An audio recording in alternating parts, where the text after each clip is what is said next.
Swastiastu. Assalamualaikum warahmatullahi wabarakatuh. Shalom, namo buddhaya, dan salam sejahtera bagi kita semua. Kami dari kelompok 12 ingin membawakan mengenai studi kasus yang telah kami lakukan, yaitu mengenai peluang dan keberanian mengambil risiko wirausaha. Sebelumnya, perkenalkan, nama saya Eka Dede Yoga dengan akhiran NIM 007. Nama saya Sekolah Asrelva dengan akhiran NIM 011. Kenalkan, nama saya Dimas Patria Wijaya dengan akhiran NIM 026. Usaha peternakan telur omega Bapak Ide Bagus dimulai pada masa pandemi COVID-19 ketika usaha peternakan ayam konvensional yang dijalankan hampir gulung tikar akibat kesulitan permasalahan pemasaran. Setelah mendapat informasi dari pihak kelurahan, Bapak Ide Bagus memutuskan untuk beralih ke usaha peternakan ayam petelur bebas sangkar yang menghasilkan telur omega. Jenis telur yang lebih bergizi dan kandungan omega 3 lebih tinggi dan kolesterol rendah. Bapak Ide Bagus membentuk kelompok KWT Tri Manunggal Bakti untuk mengelola usaha ini dan mengikuti program edukasi serta bantuan dari berbagai pihak untuk meningkatkan kualitas usaha dengan menerapkan sistem pemeliharaan ayam bebas sangkar dan prinsip biosecurity yang ketat.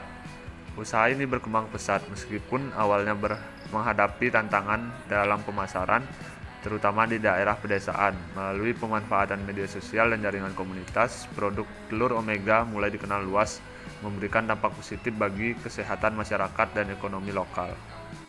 Selanjutnya, profil usaha. Usaha yang dijalankan oleh Bapak Ide Bagus adalah peternakan ayam yang menghasilkan telur omega dengan sistem pemeliharaan ayam bebas sangkar. Usaha ini berlokasi di Dusun Cawisan, Banaran, Kelurahan Argomulyo, Kecamatan Cangkringan, Kabupaten Sleman, Daerah Istimewa Yogyakarta. Di tempat Bapak Ide Bagus ini menggunakan sistem kerja.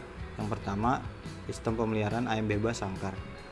Ayam pelihara secara bebas dikurung dalam kandang sempit. Mereka dibiarkan bergerak bebas di area yang cukup luas yang mendukung kesejahteraan ayam. Selain itu, pemasaran dan distribusi. Pemasaran telur omega dilakukan dengan memanfaatkan media sosial, grup, komunitas, dan jaringan lokal untuk menjangkau konsumen. Setiap anggota kelompok wajib membeli dan membantu memasarkan produk yang membantu memperkenalkan produk ke pasar lebih luas.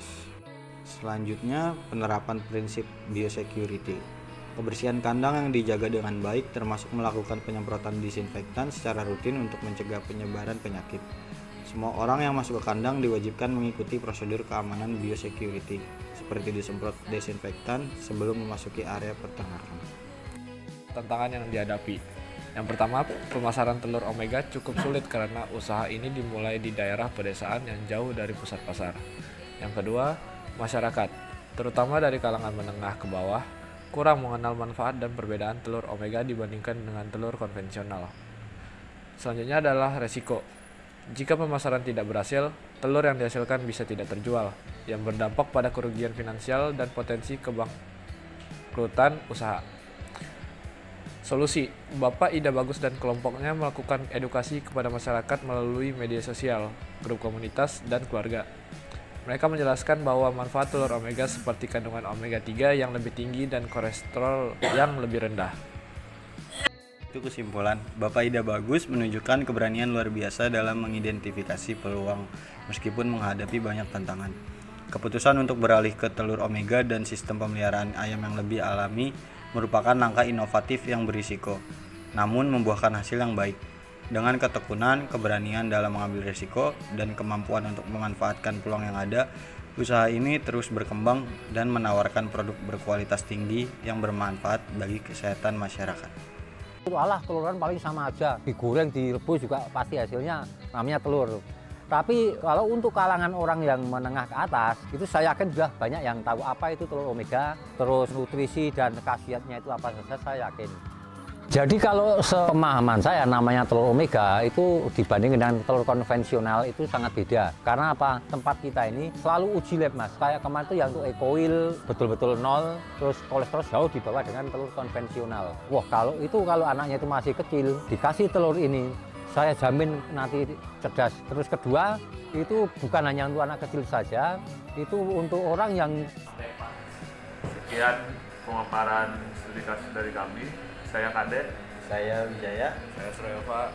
Pamit undur diri. Terima kasih. Terima kasih.